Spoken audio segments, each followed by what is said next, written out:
how to fix YouTube Playables not showing. So if I open up the YouTube app, right here, usually if you want to find the Playables, you will need to click on the Explore icon next to All in the top, and it should be right here. But as you can see, for this account, I don't have Playables.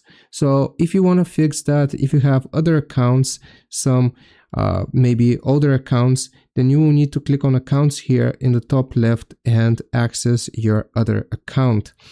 Now, there's no guarantee that it's going to work on this one, but if I click on Explore, as you can see now, I have Playables and I can click on it and I can play different games here.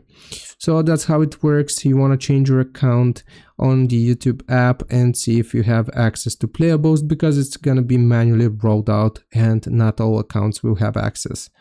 Hope this video helps. Leave a like and sub. I'll see you next time.